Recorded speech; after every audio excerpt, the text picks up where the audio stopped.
अस्सलाम वालेकुम, कैसे हैं आप लोग? ठीक ठाक हैं और दुआएं करें भाई, कल पाकिस्तान मैच जीत जाए, T20 मैच जीत जाए। और वैसे तो आकिब भाई ने कह दिया कि यार पाकिस्तान के जो मैचेस देखने हैं वो आप देखें एशिया कप में और T20 वर्ल्ड कप में, उसमें हम आपको अभी तो वो कह रहे हैं। साथ साथ बात करेंगे भाई, आमिर मीर ने इतना अच्छा शो तो हामिद मीर भी नहीं करते होंगे जितनी अच्छी प्रेस कॉन्फ्रेंस उन्होंने आज कर दी।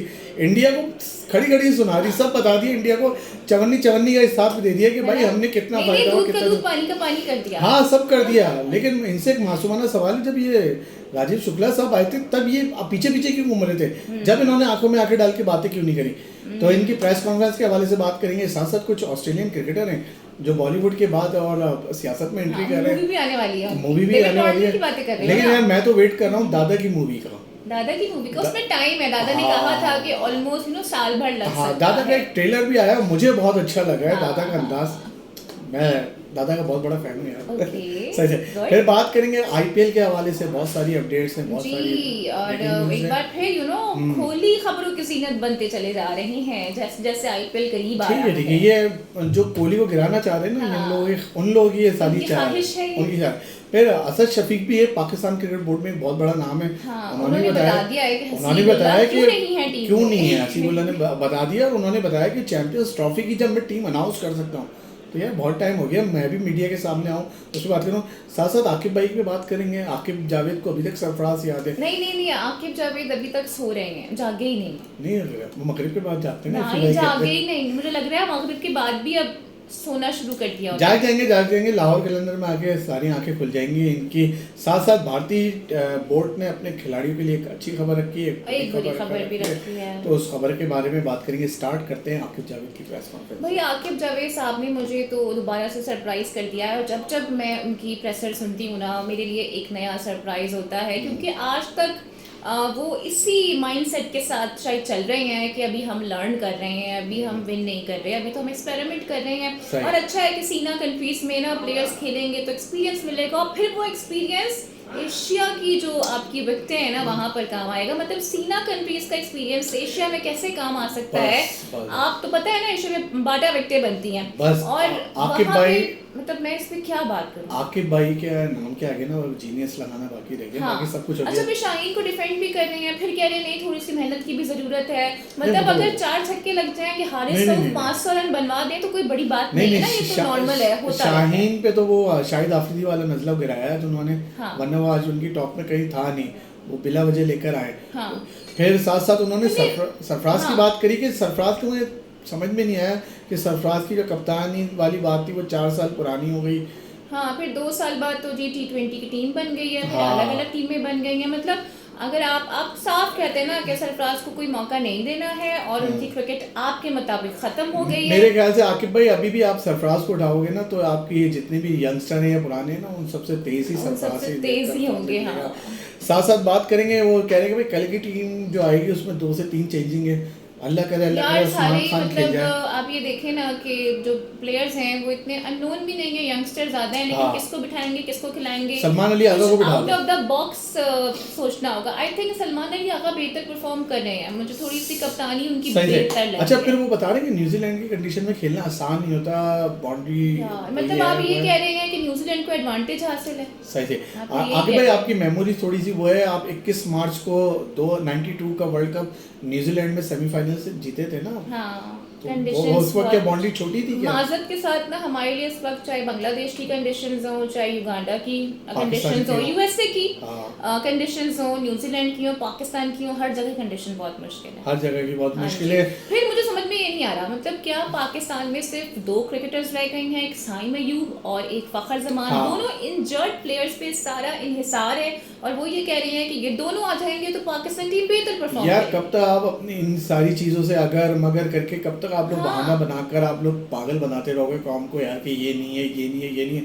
और आपको ये भी देख लेंगे कि आप एशिया कप और T20 वर्ल्ड कप में आप क्या उखाड़ लोगे, क्योंकि जो आपकी तैयारी है माजरत से वो तो अभी तक तो आपकी टीम ही नहीं बन पा रही है ना, कप्तान ही नहीं बन पाया। हाँ, आपका क्या है क्या नहीं है, उसको हटा दो, उसको ले आओ, फिर उसको लगा दो, फिर उसको वहां से हटा दो, बस हम तो भी ये कर रहे हैं। आपका कप्तान कितना सीरियस है आप जाके देखो, जो वनडे की ट्रेनिंग हो रही है उसमें वो बॉलिंग कर रहा है, बॉलिंग करने लग गया, उसने अपना सर पकड़ लिया है कि मैं बॉलर्स का क्या करूं, ये तो मुझे विकेट लेके नहीं दे रहे हैं। अच्छा मजे की बात है, प्रैक्टिस के दौरान ना उन्होंने एक विकेट भी ले ली है, बाबर आजम भी ली, अब ये नहीं पता किसकी ली मुझे, लेकिन एक विकेट भी ले ली है। लेकिन उनकी ये वीडियो सोशल मीडिया पे बहुत तेजी के साथ वायरल हो रही है और बड़े बड़े मजे के ना उस पे लोग कमेंट्स करते हुए नजर आ रहे हैं, बिकॉज लोग यही कह रहे हैं कि अब थक हार के ना तंग आके रिजवान ने सोचा कि मैं खुद ही जाके बॉलिंग करा लूं, बिकॉज इन बॉलर से तो कुछ नहीं होना है, इन से कुछ नहीं रहा। अच्छा भाई, फिर उसी कैंप के दौरान उन्होंने अब्दुल्ला शफीक ने बात करी है, उन्होंने कहा कि माजी में जो कुछ हुआ उस पर बात नहीं करूंगा, न्यूजीलैंड के लिए अच्छी तैयारी कर रहा हूँ। हाँ। तो होप है वो भी अच्छी तैयारी करे। हसीबुल्लाह से मुतालिक भी तो उन्होंने कहा ना, वो तो असद शफीक ने कहा, मैं अब्दुल्ला शफीक की बात कर रहा हूं। अब्दुल्ला शफीक की बात कर रहे हो तुम, ओके। अच्छा, असद शफीक का कुछ करिए, हसीबुल्लाह की इंजरी की वजह से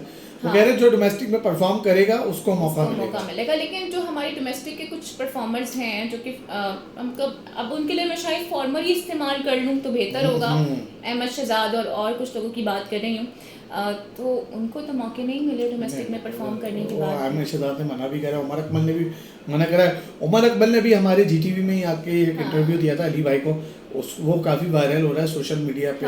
इसमें वकार यूनुस से मुतालिक बात की, यूनुस खान से मुतालिक बात नहीं, यूनुस खान की बात गलत है, वही मैं कोट कर रहा हूँ, यूनुस खान की बात नहीं करी है, वकार यूनुस की उन्होंने बात करी है कि उनका जो रवैया था कि जिस तरह वो बैटिंग कर रहे थे। अच्छा, वो कहते थे कि प्लेयर्स के ऊपर ध्यान नहीं होता था, प्लेयर्स की हरकतों पे ध्यान होता था कि भाई ये वाले गॉगल्स क्यों लगा लिए, ये चीज क्यों पहन ली है, ये क्यों किया है, ऐसा क्यों है, तो वो इस पे ज्यादा एम्फेसाइज। अच्छा, उस दौरान जो है ना, ये काफी खिलाड़ियों ने बिल वकार यूनुस पे फाड़ा है, शोएब अख्तर ने भी फाड़ा था, अब्दुल रज़ाक ने भी फाड़ा था, अब फिर आप उमर अकमल भी आ गए, तो आप लोग जरूर कमेंट्स करके बताइए क्या। लेकिन हफीज ने तो क्या किया है ना कि 90 की दहाई के प्लेयर्स मेरे फेवरेट प्लेयर्स हैं। हाँ, तो यू टर्न ले लिया ना, लेकिन बात उनकी ये थी कि 90s के क्रिकेटर ने इतने आईसीसी इवेंट नहीं जितवाए, जितनी बड़ी बातें, जितनी बड़ी टीम थी, जितनी बड़ी बातें वो कर रहे हैं ऑन द टेलीविजन, इशारा उस तरफ था। बातें तो आकिब जावेद ने भी बहुत बड़ी करी थी जब तो वो पाकिस्तान टीम तक पहुंचे, वहां रियाज ने कम बातें करी हैं। क्या बोलूं, इन बातों की वजह से ना चैंपियंस ट्रॉफी में ये हमारा हाल हो रहा है, सिर्फ इन बातों की वजह से। नहीं, आज जो बातें हुई हैं, जो प्रेस कॉन्फ्रेंस हुई है पाकिस्तान क्रिकेट बोर्ड की तरफ से हुई है, अच्छा वो वाली प्रेस, उस पे क्या कहेंगे आप? यार मैं इस पे क्या बोलूं, कि धमकियां दे रहे हैं कि अगर अब पाकिस्तान ने नुकसान पहुंचाया तो हम ये करेंगे, हम नहीं आएंगे।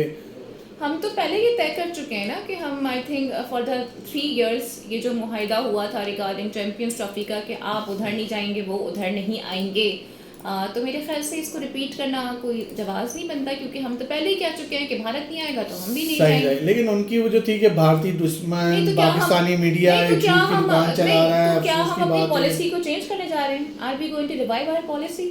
नहीं, मेरे ख्याल से जब आपका वक्त था तब आपने राजेश शुक्ला से ये वाली बातें करी ही नहीं करी है, या तो फिर मोहसिन नकवी ने तो आपको करीब भी आने नहीं दिया होगा। क्या इतनी बताओ, टीम की परफॉर्मेंस भी तो बताओ, टीम की परफॉर्मेंस क्या है जो आप लेके बैठे हो कि आईसीसी चैंपियंस ट्रॉफी का कोई पैसा नहीं था, ये नहीं था, वो नहीं था। आई थिंक बजट मुख्तस था 70 मिलियन का, और उसी के अंदर सारा कुछ हुआ है। फिर वो ये कह रहे हैं कि 4 अरब का हमने टैक्स भी दिया है, और जितना हमने अंदाजा लगाया था कि हमारा जो इसमें से प्रॉफिट होगा वो इतना होगा, वो कह रहे हैं हमारी बहुत सोच से भी ज्यादा हुआ है। तो चलो अच्छी बात है कि आपको मुनाफा हुआ है, पब्लिक आई नहीं, पैसे कहां से आ रहे हैं ना, ये मुनाफा गेट मनी और ग्राउंड फीस से हासिल हुआ है, उन्होंने ये बड़ा मेंशन भी किया है ये चीज। नहीं तो मुझे ये समझ में नहीं आया, आज पूरी प्रेस कॉन्फ्रेंस में आप भारतीय मीडिया उसके अलावा कोई बात ही नहीं थी हैं? जब उनके बीसीसीआई के उनको भी पता चल गया है। चले जाते जाते कुछ आईपीएल की बात कर लेते हैं जनाब। आईपीएल से मुतालिक खबरें आ रही हैं, और जो डिफेंडिंग चैंपियंस है यानी कि केकेआर, उन्होंने अपनी पुरानी जर्सी मुतारिफ करवा दी है एक बार फिर से, जो कि 2008 में उन्होंने वेयर की थी, जो पाकिस्तानी खिलाड़ी। लेकिन अभी ये कंफर्म नहीं है कि एक्सक्लूसिवली सिर्फ फैंस के लिए हुआ है या फिर जो उनके प्लेयर्स हैं वो भी यही वाली जर्सी, यही किट पहन के मैचेस खेलेंगे। वैसे मैचेस में भी टाइम है, लेकिन बड़ी खबरें आ रही हैं। फिर विराट कोहली पर एक बार फिर से तनकीद शुरू हो गई है। जो क्रिटिक्स है ना लास्ट ईयर के, वो ये कह रही हैं कि उनका जो स्ट्राइक रेट है इन द T20 बहुत ज़्यादा स्लो है, कम है, और जो शिकस्तें ठीक है। रही हैं वो उसका मलबा भी विराट कोहली पर डाल रहे हैं, बट एबी डिविलियर्स ने उनको डिफेंड किया है। उन्होंने कहा है कि आउटसाइड नॉइसेस बहुत ज़्यादा होती हैं, लेकिन टॉप प्लेयर उसकी जो क्लास होती है ना वो बरकरार रहती है। और आई थिंक ये बड़ी ज़बरदस्त उन्होंने बात की है, बिकॉज जब भी हम बात करते हैं रिगार्डिंग विराट कोहली तो इसमें कोई दो राय नहीं है कि पीछे उनकी इतनी सारी कामयाबियां हैं कि जो अभी उनकी थोड़ी शिकस्तें रही हैं या उनके थोड़े वीक पॉइंट्स रहे हैं, आई थिंक वो उसको आसानी से कवर अप कर देते हैं। यानी उनका कहना था कि विराट कोहली T20 का खिलाड़ी नहीं है, वो शायद नहीं, एबी डिविलियर्स ने तो ये नहीं कहा है, वो तो डिफेंड कर रहे हैं, लेकिन जो क्रिटिक्स हैं ना वो ये कह रहे हैं कि जो उनकी आईपीएल की टीम हारी है उसकी जिम्मेदारी कोहली पर डाली जा रही है। टाइटल तो जितवाया, लेकिन ये फर्क है। कोहली ने कहा तो है, अपने फैन से वादा भी करा है कि ये टाइटल जो है आरसीबी का है। मेरी भी दुआ है यार आरसीबी जीते।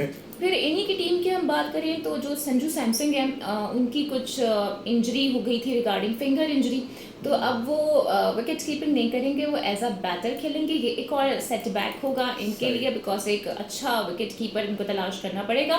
आपको याद होगा ना कि वो सौरव वैभव ऐसी कुछ नाम था उस प्लेयर का, सॉरी वैभव सूर्यवंशी, जिनको पिक किया गया था 1.1 करोड़ में in the auction of IPL, उनसे मुतालिक कुछ खबरें सामने आई हैं, बिकॉज संजू सैमसन की इंजरी के बाद लोगों ने अपनी निगाहें उनकी तरफ कर ली थी। तो जो कोच साहब हैं राठौड़ साहब, वो सामने आ गए। उन्होंने कहा है कि इसका फैसला अभी तक नहीं हुआ है कि वैभव को हम कोई मैच खिलाएंगे या नहीं खिलाएंगे। सही। अच्छा, आप विराट कोहली की बात कर रही थी, तो आईपीएल में सबसे ज्यादा रन विराट कोहली के 8004, 113 इनका हाईएस्ट है। तो जरा देख लें टॉप इसका है। लेकिन प्रेशर अभी शायद होगा कोहली पर, क्योंकि जाहिर है वो जब आपका एक सीजन थोड़ा सा बुरा जाता है ना तो कहीं ना कहीं थोड़ा प्रेशर डेवलप हो जाता है। 50 जो 50 है उनकी 55 है और 800 है, सोचो यार। और इस खिलाड़ी के बारे में बात कर रहे हो, इनके ऊपर शक तो कोई किया जा नहीं सकता ना, मतलब कोई सवाल ही पैदा नहीं, हार का मलबा। लेकिन आई थिंक मुझे ऐसा लगता है कि इंडिया में ना कंपटीशन बहुत ज्यादा है, फिर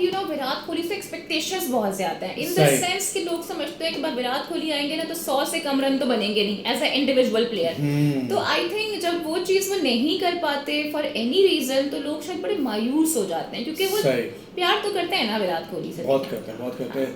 अच्छा, प्यार की आपने बातें करी, कुछ भारतीय क्रिकेटरों के प्यार मोहब्बत की बात है। युजवेंद्र चहल की आप बात कर रहे हैं, और धनुश्री वर्मा से उनकी बाज़ाब्ता तलाक अब हो गई है। वकील ने तस्दीक की, इस बात की जुदाई फिल्म से मिलाया जा रहा था, कोई नहीं मिलाया जा रहा। एक्चुअली देखें, इन दोनों के दरमियान ना थोड़े मामला खराब चल रहे थे, लेकिन मामला आपको पता ही है कि ना 4.75 करोड़ पर आकर अटक गया था। लेकिन सुनने में अब ये आ रहा है कि चहल की जानिब से आमादगी का इजहार कर दिया गया है कि डिवोर्स के बाद जो ये कीमत है वो धनुश्री को अदा कर दी जाएगी। अब इसकी जो एक मेन वजह है ना वो ये आरजे खातून है महविश, जिनको पहले क्रिसमस पार्टी में, फिर चैंपियंस ट्रॉफी के फाइनल में, और रिसेंट अभी एक वीडियो सर्कुलेट कर रही है जिसमें देखा जा सकता है कि दोनों सड़क पर मौजूद हैं। चहल ने मास्क लगाया हुआ है और दोनों अपने फ़ोन्स में हैं, एक दूसरे से मुखातिब नहीं है, लेकिन वीडियो वायरल हो गई है। फिर हमने ये भी देखा कि चहल की एक पोस्ट पर महविश ने कुछ कमेंट भी किया हुआ है, जो कि गालिबन ने कुछ इशारा है कि जो मेरी रियल मूवी है कुछ उसके हीरो बन जाओ या समथिंग। तो काफ़ी ज़्यादा स्पेकुलेशंस हो रही हैं और कहीं ना कहीं खातून को भी कसूरवार ठहराया जा रहा है, जो कि वो शायद नहीं भी होंगी, लेकिन एक कपल के दरमियान अगर कोई तीसरा बंदा या बंदी आ जाए तो कसूरवार उसी को ठहराया जा रहा है। सही भाई ऑस्ट्रेलियन के क्रिकेटर जो हैं वो बॉलीवुड के बाद अब सियासत में एंट्री का उन्होंने ऐलान कर दिया है। सही, डेविड वार्नर जी अब खेल के मैदान के बाद सियासत के मैदान में खेल में भी एंट्री देने जा रहे हैं। और मजे की बात है, अपना सियासी एजेंडा भी उन्होंने बता दिया। वो ये कह रहे हैं कि मैं आऊँगा तो मैं टैक्स कम करूँगा और GST मैं बढ़ा दूंगा, उसमें इजाफा कर दूंगा। तो जिस तरह के वो जारे मिजाज बैटर थे ना, उसी किस्म के उनके फ्यूचर प्लान्स भी हमें नजर आ रहे हैं। चले भाई, आज की हमारी वीडियो थी, जरूर कमेंट्स करिएगा, आप लोगों का बहुत अच्छा फीडबैक मिल रहा है। दीदी आप कुछ कहेंगी? आपके दीदी ज़ारा कह दिया करो दीदी thank you so much for the love and support, और इस तरह से आप सपोर्ट करते रहें, हमें भी आपके सपोर्ट की ज़रूरत है। बहुत ज़रूरत है। चलो, थैंक यू जी, अल्लाह हाफ़िज़।